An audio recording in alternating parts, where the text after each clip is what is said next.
بە مۆسیقای پێشوازی بەیانیە بەیان شاهید نامرن بیجی ڕێبە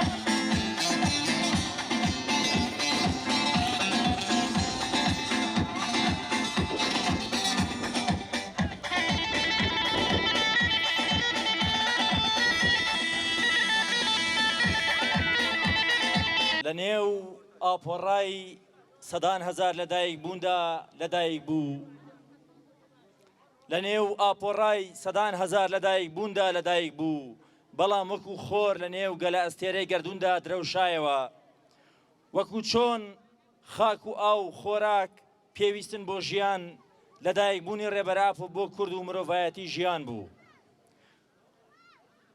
بە ناوی کۆمیتەی ئامادەکاری چواری چوار لەدایک بوونی ڕێبەراپە بە گەرمی بە خێراتنی یەک بە یەکتانەکەین هەمومان ئەزانین ئەمڕۆ هەفتا و شەشەمین ساڵ یادی لەدایک بوونی ڕێبەراپ و ڕێبەری ئازادیخوازی گەلانە لە باشووری کوردستان لە هەر کەس لە هەر شوێن لە هەر کونجێکی ئەم دنیایە زیاتر پێویستمان بە فکر و تێڕامانی مەزنی ڕێبەرئاپێ بۆ ئازادی بۆ دەربازبوون لە قەیرانەکان بۆ دەربازبوون لەو هەموو پرسە کۆمەڵایەتیەی کە لە نێویدا وەک گێژا و خەریکە کۆمەڵگەی ئێمە لە باشووری کوردستانە خنکێنێ بۆیە لە هەر شوێن زیاتر بە دڵ بە گیان بە ڕۆح لەدایکبوونی ڕێبەرئاپ و پیرۆزەکەین لەدایکبوونی ڕێبەراپ و بەر لە هەر کەس لە خانەوادەی شەیدان لە هەواڵانی چیا هەواڵانی زیندان لە گەلی شۆڕژگێڕی ئێمە لە هەر کوێی دنیا هەن و لە ئێوەی ئامادەبوانی هێژا پیرۆزەکەین.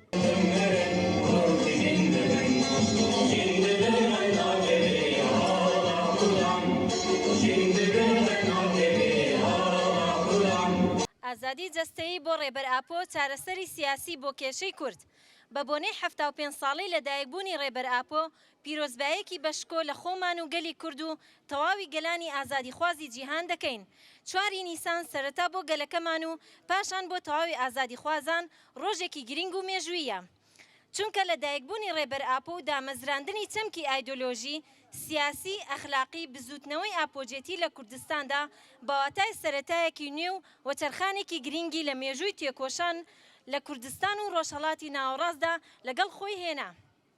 قۆناغی گەشەکردنی هێزری ڕێبەرئاپۆ و هێزری ئازاد دووبارە لەدایکبوونەوەی نرخ و بەهانەتەوە یەکانە. چونکە سەرهەڵدانی ئەو لە دۆخێکی سەختی داگیرکاری و پاکتاوی نەژادی بوون پێکردنی تەواوی مافە خۆڕسکەکانی نەتەوەکەمان بوو. لەو کاتەدا بوو کە باشترین کوردێکی مردوو بوو. ڕێبەرئاپۆ بە هەزر و فەلسەفەکەی بە هەموو پێوەرێک لە هەموو ڕوویەکەوە سیاسەت بەڕێوەبردن ژینگە پارێزی مێژوو کۆمەڵناسی و ئاین و ژینۆلۆژی و هیتر سنووری بەڕێوەبەرایەتی پارت و تاک نەتەوەی تێپەڕ کردو و بۆتە ڕێبەری هەر مرۆڤێکی ئازادیخوازی ئەم جیهانە لە چوارچێوەی ڕەنگ نەتەوە دین و نەژادی جیاوازدا بوونی هەر جۆرە پلانگیریەکیش لەسەر ڕێبەرئاپۆ پەیوەندی بەو جیهانبینیەوە هەیە کە پێشی خستووە.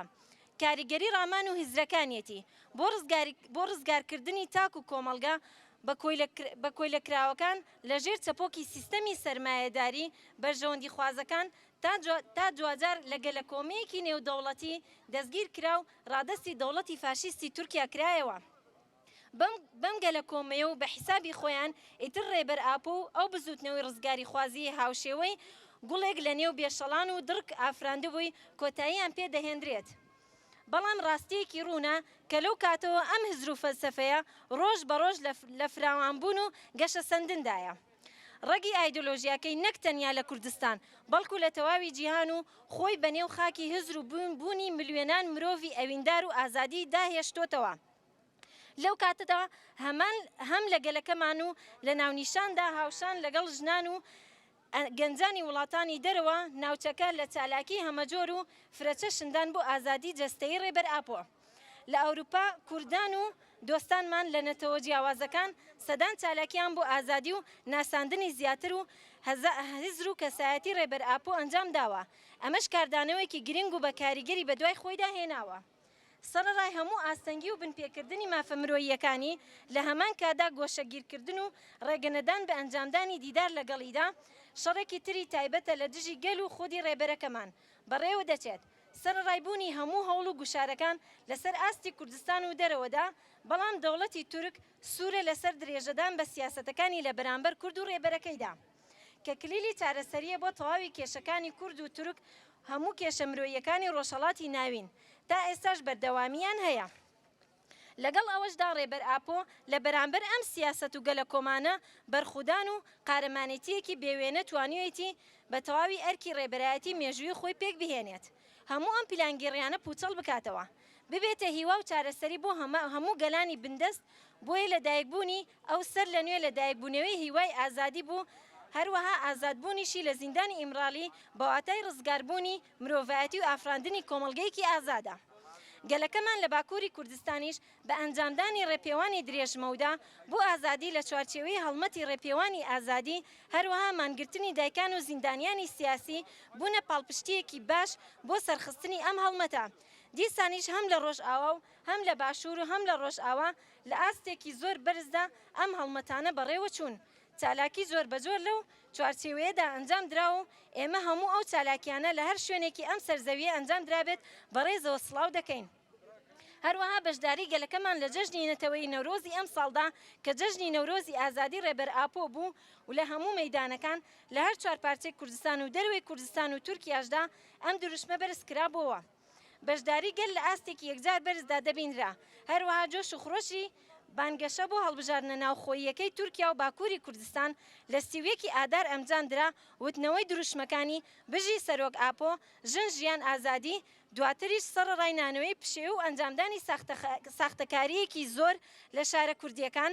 ئەو بەرخودان و ئەنجامی هەڵبژاردنەکان ئەوەمان پێ دەڵێن کە ئیدی کوردی بە ئیرادە ستەم و سیاسەتی دژمنکاری ڕژێمی ئاکە پۆمە هەپەی شکست خواردو و نایوەستێنێ.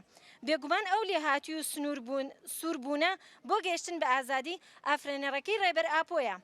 ئەوەی گرنگ و پێویستە بوترێت لەسەر ئاستی دەرەوە و ناوەوەی کوردستان هەوڵەکان بۆ زیاتر ناساندنی کەسایەتی و فەلسەفەی ڕێبەر ئاپۆ بەرفراوانتر بکرێن، هەروەها بۆ چارەسەرکردنی کێشەی کورد و ئافراندنی کوردستانێکی ئازاد داوا دەکەین لە ژنان و گەنجان هەوڵدان و تێکۆشانی زیاتر بکەن و ڕۆڵی زیاتر ببینن لەم بوارەدا.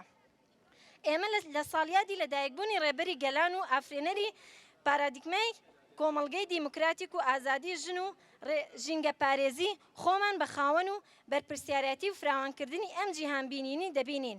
بحلم بحلم بصوتم اوي جسروكي كردان